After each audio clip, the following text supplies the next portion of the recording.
True. Silo came out on Apple TV last year, and there's a clear indication that the creators behind this series don't want to hold back on building anticipation. With an amazing cast, the series gave us a lot to ponder in Season 1. It managed to answer some questions, yet by the end, we were left as oblivious as the inhabitants of the silo regarding its true story.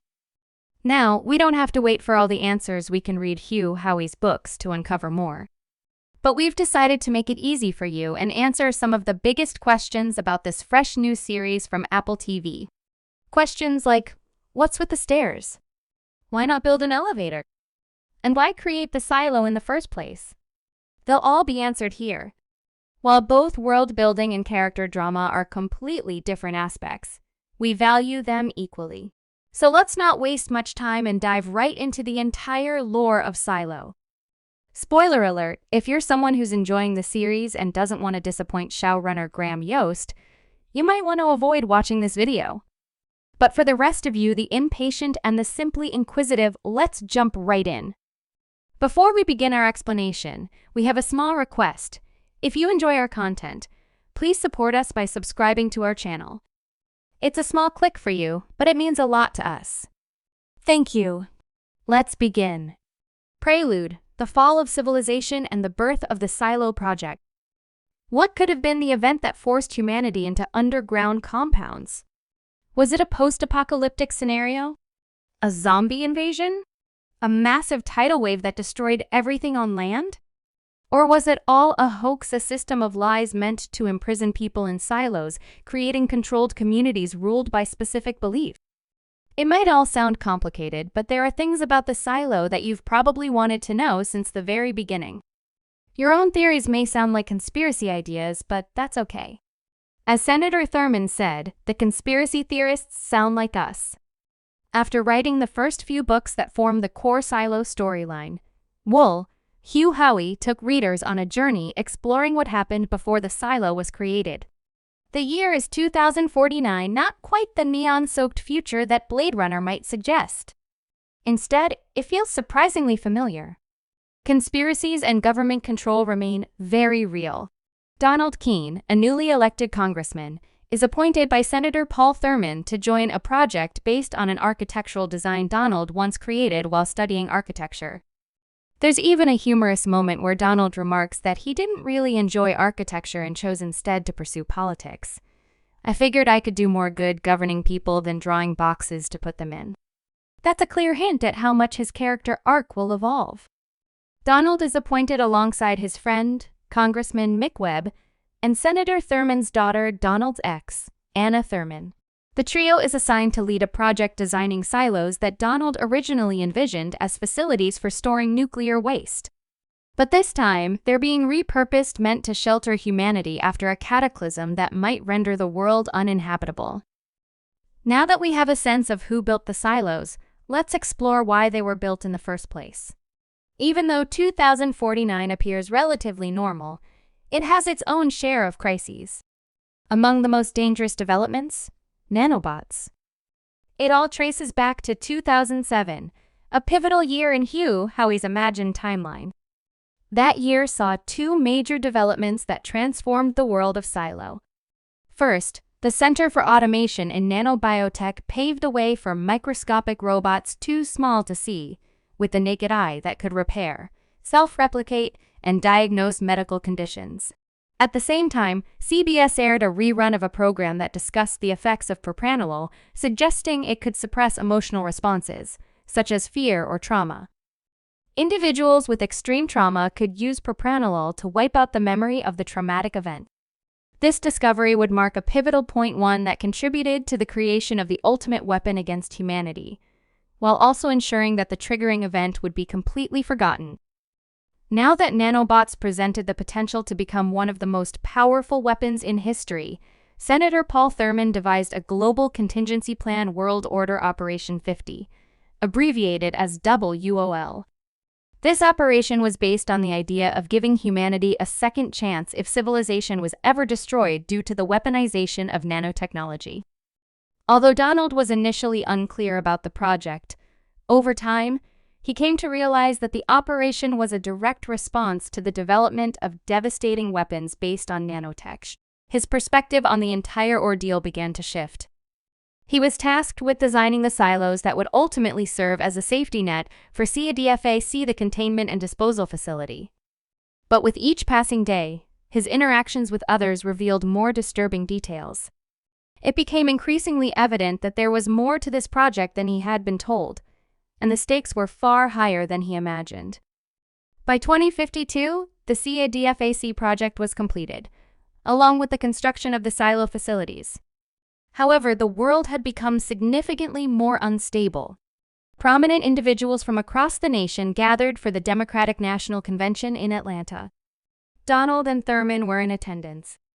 Then, the unthinkable happened: nuclear bombs destroyed Atlanta, leveling the entire region. Key figures associated with the silo project, including Thurman, Anna, and Donald himself, were rushed into the underground facility. It was then that Donald finally discovered the true purpose of the silos: a bastion for humanity. The truth had been hidden from him the entire time. Everything above ground had become a complete wasteland. The world was now uninhabitable. Even if someone survived the blasts, the nanobots would kill them shortly afterward. The true survivors were those sheltered inside the silo structures built to save humanity from the deadly world outside.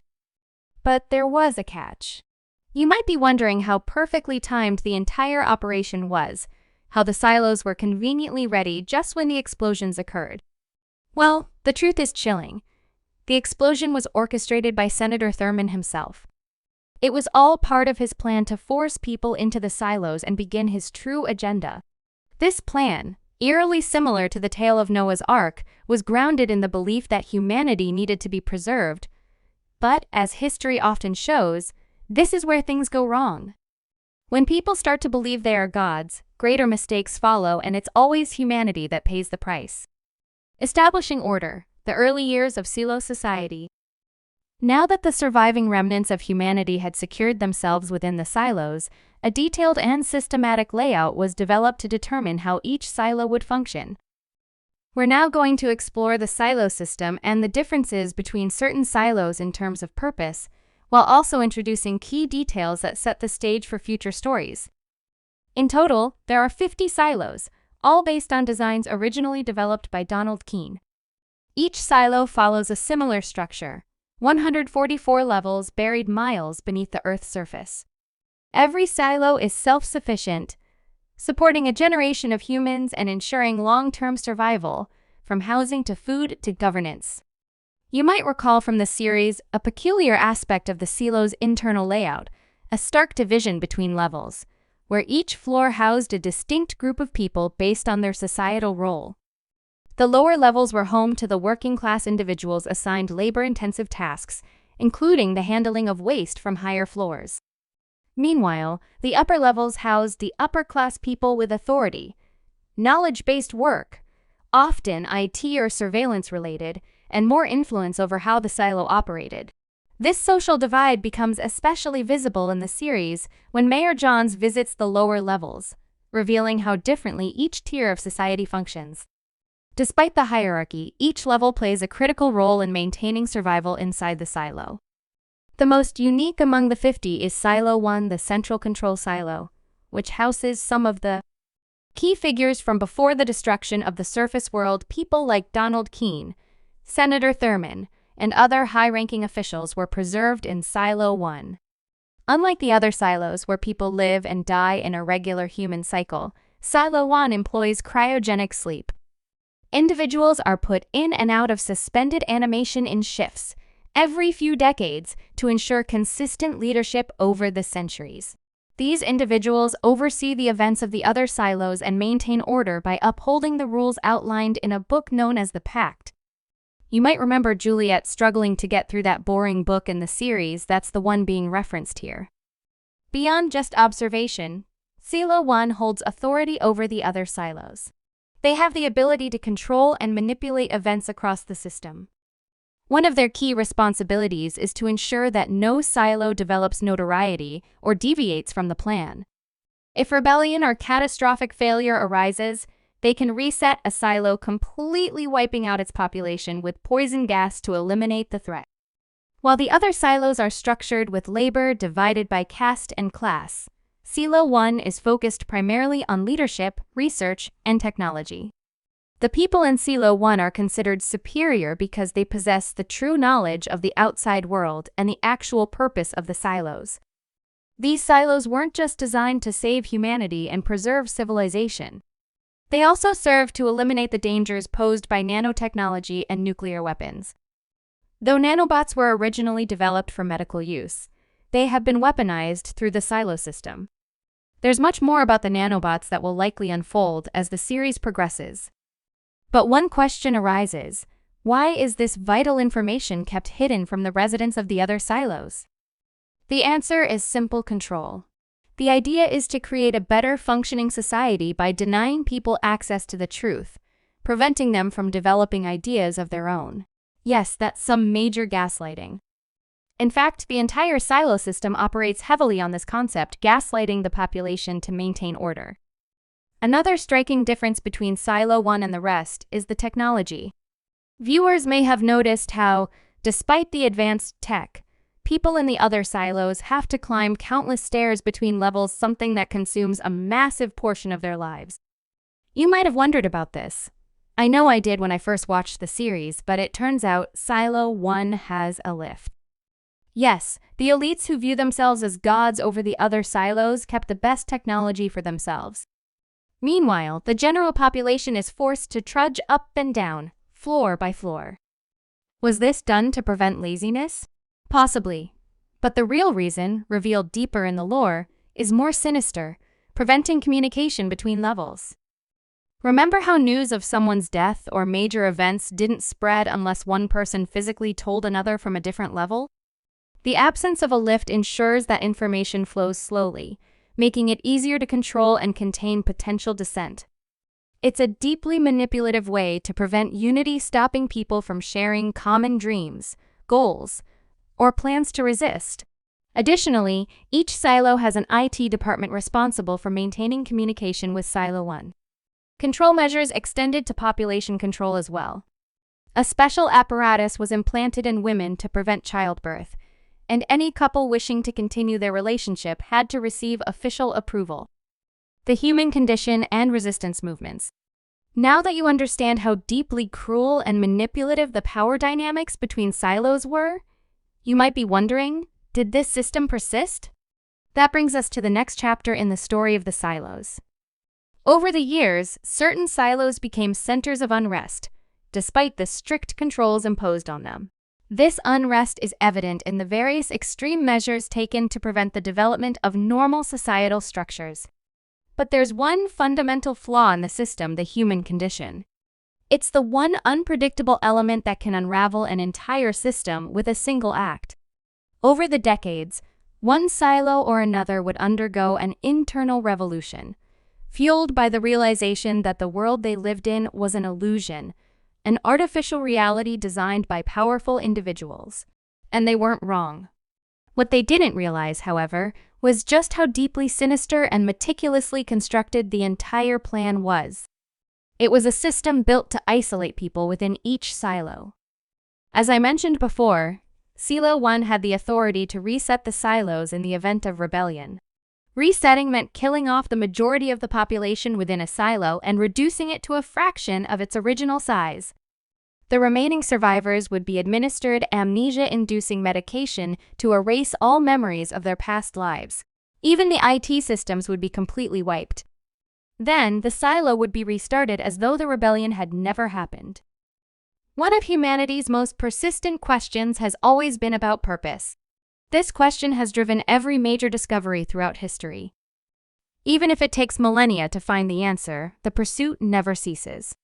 Inside the silos, that same yearning persisted. But these silos had become places of forgetting and loss. Although they were intended to preserve the population, they instead became cages where people were born and died without ever understanding the true meaning of their existence. And every time someone tried to seek that truth, they were eliminated for the so-called greater good.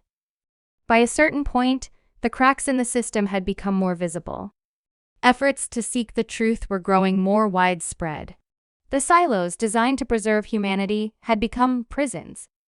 The increasing number of rebellions made it clear how fragile the entire system truly was.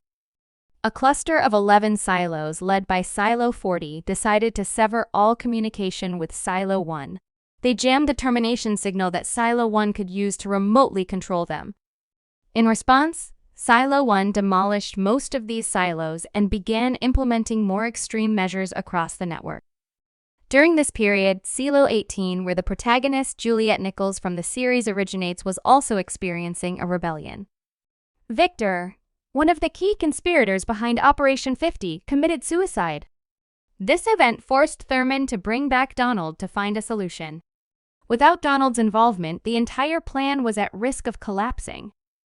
Victor had worked on nanotechnology and understood the intentions of various nations to use it as a means to wipe out humanity. It was Victor who had urged Thurman to push for Operation 50. Donald, on the other hand, had no desire to return to the project. He despised what he had become a part of. But he had no choice. Saving the silos meant saving what remained of humanity. As the rebellion in Silo 18 intensified, drastic measures were considered to prevent the uprising from derailing Silo 1's larger plans. Eventually, they discovered that a woman named Mrs. Crow held knowledge of the time before people were placed into the silos. She was using that knowledge to stir rebellion among the people. As a result, Silo 18 was reset, not completely destroyed. This decision would prove fateful, as 130 years later, this very silo would give rise to a person destined to change the future of the surviving human race. However, a very different fate awaited neighboring Silo 17. In the year that followed, it underwent a catastrophic rebellion that resulted in the total annihilation of its population. The only survivor was a boy named Jimmy, who had been hidden in a secure space by his parents, along with food and survival gear. Jimmy's father worked in IT and had a general understanding of Silo 1's intentions, which is why he tried to protect his family. But the chaos that unfolded where everyone was fighting for survival claimed the lives of Jimmy's parents as well. Jimmy alone survived. Realizing he was the only one left, he began calling himself Solo and took refuge in the server room. Over the years, he adapted to solitude, mastering the food systems and survival mechanisms around him. Being the only survivor in an entire silo, he believed he might never experience human contact again. But the world was only just beginning to grow bigger for them. As a complete stranger would soon happen to visit him, Solo's isolated world was about to change. By the way, we first got a glimpse of Solo in the opening episode of Season 2 of Silo, portrayed by Steve Zahn. The Rise of Juliet and the Era of Change. Remember the reset of Silo 18? It was meant to eliminate any trace of rebellion or memory associated with it. Most events unfold similarly to the series, but Juliet becomes a pivotal figure roughly 130 years after the rebellion. For the newer generation, this history is viewed from a completely different perspective. While the series alters the timeline to 140 years later, perhaps to extend the narrative or as a subtle nod to Hugh Howey, much like how Kubrick toyed with Stephen King's works, the core essence remains. Returning to the show's faithful adaptation, the arc of Juliet is preserved in many respects, though two major differences emerge between the book and the series. The first is the syndrome, a mysterious illness introduced in the show. It's a fresh addition, but one that makes sense given the environmental limitations of life underground. No sunlight, poor ventilation, and restricted resources were bound to have long-term health impacts. The second is the introduction of the Flame Keepers, individuals who preserve relics and memories of the time before the silos. While a similar concept exists in the books, the series elevates their significance, potentially setting them up as key players later on. Now, let's return to Juliet, the person who would ultimately reshape the rigid system of the silos. From childhood, Juliet was aware of the authoritarian grip the leadership held. Her mission to uncover the truth always lingered in her mind, and just when her resolve would waver, something would pull her back in. Silo 18 had strict rules. Keeping relics from the pre-rebellion era or even talking about them was forbidden. Those who wished to leave the silo could do so on the condition they clean. Though they initially resisted the idea, once outside, these individuals would be seen wiping the external sensors that projected the outside world to those within. Juliet, a mechanic from the down deep, belonged to a profession often overlooked yet vital to the silo's function.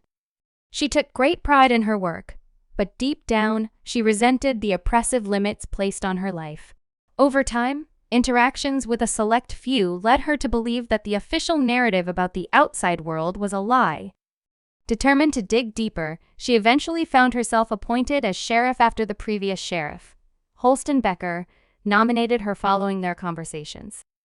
As she plunged further into the conspiracy, she uncovered just how far the authorities would go to hide the truth. Her investigations brought her into contact with relics, and, eventually, revelations about the world beyond the silo. She uncovered the system's true mechanics and the authoritarian control embedded within. Once the authorities realized how much she had learned, she was arrested and sentenced to cleaning. But something unusual happened this time. Unlike previous cleaners who died shortly after performing their task due to faulty suits and tampered visors, Juliet had allies. They ensured her suit was properly insulated and functional. When she stepped outside, she believed it would be her end. But she survived. Yes, someone actually made it beyond the silo and lived to tell the tale. Not only did she survive, but she also made shocking discoveries. There were other silos. And the belief that the outside world was uninhabitable? That was a carefully constructed hoax. She realized the visors showed a false image of lush green landscapes, an illusion that extended only a short distance. Beyond that, she could see the reality, a ruined, decaying world. If you think the people of Silo 18, watching everything unfold on their screens, are the only ones aware of what's happening, you're mistaken. All of this takes place in the year 2345. Back in Silo 1, the staff follow protocol and awaken Thurman. However, they mistakenly wake up Donald instead, as most of the other personnel have had their memories wiped. No one among the staff realizes that it's Donald and not Thurman who has been revived. Once awake, Donald is briefed on Juliet's movement from Silo 18 to Silo 17, as well as the impending plan to eliminate Silo 18. This would mark the first time someone had walked away from a silo, and the fear was that those who witnessed it might rebel. However, Donald hesitates. He requests more information about Juliet, perhaps a sign that there's still hope in the midst of chaos. Once Juliet enters Silo 17, she meets Solo, and together they begin to plan. Their actions hold the key to exposing the truth, the world outside the silos, the fate of humanity, and the future of the remaining silos all rest in the hands of a few defiant individuals. As these stories converge, we prepare to witness their unified effort to end this saga. Donald, meanwhile, begins to question the moral implications of the choices he's made. He investigates further, using the authority granted to him by posing as Thurman, seeking to understand Thurman's true motives. However, Donald's health begins to deteriorate rapidly, an ominous sign that his time is limited. He soon makes a shocking discovery. The silos were never intended to save all of humanity. In fact, only one was ever meant to repopulate the Earth. Thurman had planned to erase all traces of nuclear weapons and nanobot technology. And in the year 2550, almost 500 years after the silos were established, an algorithm would select a single silo to re-enter the world. All others would be purged. Determined to stop this, Donald decides to act in defense of every remaining silo. Juliet, with Solo's help, uncovers more about the world outside. She learns that there are far more silos than she ever imagined. With Solo's assistance, she gains access to a server room, allowing her to communicate with her home Silo 18 and, in particular, Lucas. You may remember Lucas as the young man Juliet had a brief romantic connection with. There's clearly more to that story. Juliet discovers that, after her departure, a rebellion erupted in Silo 18. Mayor Bernard, learning of Lucas's involvement, attempts to send him outside to clean. However, Peter, the new sheriff, swaps places with him, sending Bernard out instead. Juliet prepares to rescue Lucas, only to discover that Bernard has already been incinerated in the cleansing fire. Lucas is now the head of IT, and Juliet is appointed the new mayor of Silo 18. Yes, those are major spoilers for the series, but it's also possible that showrunner Graham Yost may take the story in a different direction entirely. After all, we've seen how series often diverge from the source material, Game of Thrones being a prime example. Returning to Juliet's arc, she eventually reestablishes contact with Donald via the server room. Even after learning the truth about the silos, she finds it difficult to trust him. But the idea of a greater good lingers. The people of Silo 17 embrace a bold new mission. Using mining machinery, they begin digging a tunnel to Silo 18. Meanwhile, back in Silo 1, the real Thurman is finally awakened and reclaims control from Donald, who had been posing as him and overseeing operations. Thurman's retaliation is swift. Donald is beaten and punished, worsening his already fragile condition. Thurman, observing the developments in Silo 18, orders its termination. But before the gas can do significant damage, the tunnel is completed and 200 people safely make it to Silo 18. Donald was not acting alone. He had secretly awakened his sister, Charlotte, one of the original pre-Silo individuals preserved in cryosleep. A former military officer, her role was critical. Charlotte, who had previously been involved in drone operations and bombings, was using drones to make observations about the silos. She receives help from another official, a security officer named Derry, to break Donald out of prison and help him escape Silo 1. Since Donald's health had significantly deteriorated, he decides to stay behind and set charges inside Silo 1 to protect the other silos from its destructive potential. While Charlotte manages to escape, Donald succeeds in destroying Silo 1. Meanwhile, Juliet discovers that each silo contains tunneling machines meant to connect to a place called the Seed. However, the tunneling machine in Silo 17 requires more fuel to function. As a result, the group decides to travel to the Seed on foot, traversing the surface instead. Upon emerging from the silo, they realize that the world has actually healed itself. The deadly conditions outside were limited only to the areas surrounding the silos. Clouds of nanobot-infused dust had been purposely maintained to kill anyone attempting to exit. But beyond that perimeter, they find clean air, fresh water, and even a thriving ecosystem. Now, the task ahead is to rebuild civilization, a goal made possible by reaching the Seed, a place stocked with massive amounts of food and resources. The Seed truly is what its name implies, the source of new life on the surface. That was always the original intention. Charlotte and Juliet join forces to begin rebuilding the world from scratch. Marvelous verdict. And that concludes the full story of Silo, specifically the arc involving Juliet and other pivotal characters like Donald, his sister, Charlotte, and Thurman. Of course, there are many interesting character elements we didn't dive into here. For instance, what happened in Silo 40 remains a mystery. Interestingly, Hugh Howey has hinted that he is working on a new arc centered entirely around Silo 40. This might suggest that Apple TV is developing a spin-off series, allowing us to explore the secrets of that silo in greater detail. The real excitement lies in watching how the series expands this world and in wondering whether we'll get to see Donald again by the end of Season 2. Who do you think should play Donald or Thurman? These characters are central to the story's evolution. If you enjoyed our content, don't forget to like and subscribe if you haven't already. Have a great day and stay safe. Thanks for watching.